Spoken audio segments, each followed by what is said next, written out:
正常的训练，手指头伸出来，流出来了，滴下来了，哦，酥酥的感觉。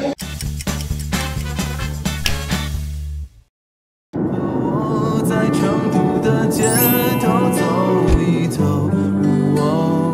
来到了这家据说是翘脚牛肉的米其林店，因为这家店，所以整条街都变成了这个样子。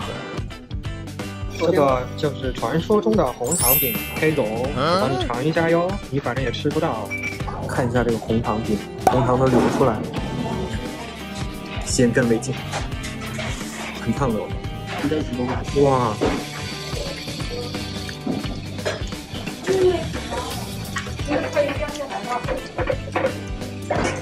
太甜了，真的太甜了。哇哦，看这个红糖，哇天哪！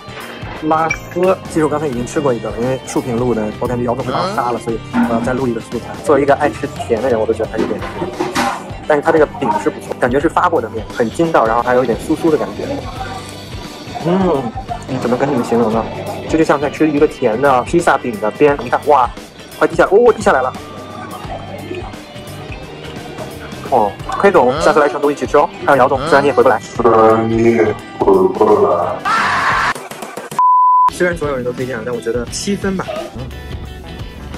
这是翘脚牛肉。啥是面的哇？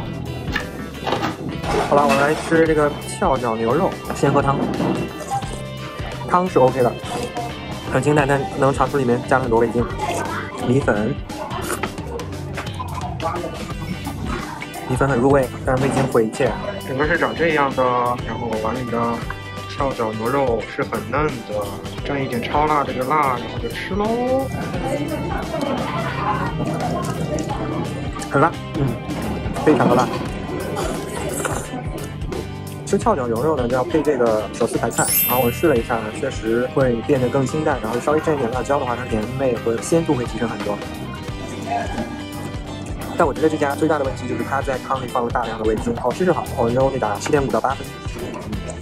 24 hours later， 我们来到了乐山，准备去看大佛，一条大船，天气很棒。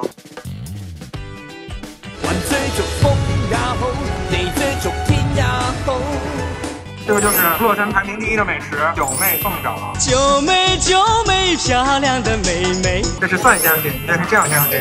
我在吃了，我就不做介绍了，真的很好吃。酱香的真是太好吃了。10分的话，我给9.5。出于对这个酱香型九妹凤爪的尊重，我一定要把它拍的 bling bling bling bling。漂亮的妹妹。还有这里的冰粉。也是好吃的，还有这里的豆腐脑，哇，华丽的豆腐脑，感觉唐三藏的肉就在里面，烦死了！来尝试一下这个豆腐脑，你看这里面什么都有啦，上面有个脆脆的那个东西，哇，你看这豆腐脑，然后里面还有糊糊，我也不知道那个糊糊是什么，就很棒，很好吃。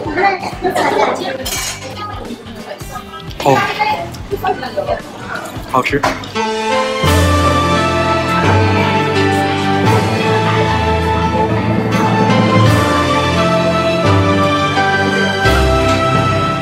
Next morning， 我在泡露天池，36度的露天池，一边泡。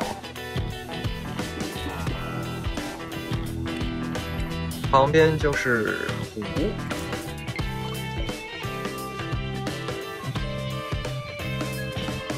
The next day， 我们来到了成都的闲庭，这家四品香的餐厅，很悠闲。有院子，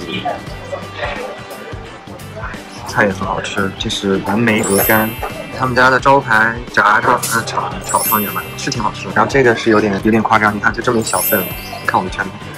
但你看这个白饭，酥脆炸糍粑很好吃。送菜来喽，这就是黑松花鱼，哇，看在里面游出来给我吃。成都带不走的只有你。向大家强力的安利一个同性恋的拿筷子的方式，大拇指夹住这个，然后呢用中指和无名指夹住筷子，然后去吃东西，而且要拿着筷子往上高跪，然后呢一定要把这手指头伸出来，边吃饭的时候一边对别人指指点点，这才是正常的，只有这样的拿筷子手势才是对的。谢谢。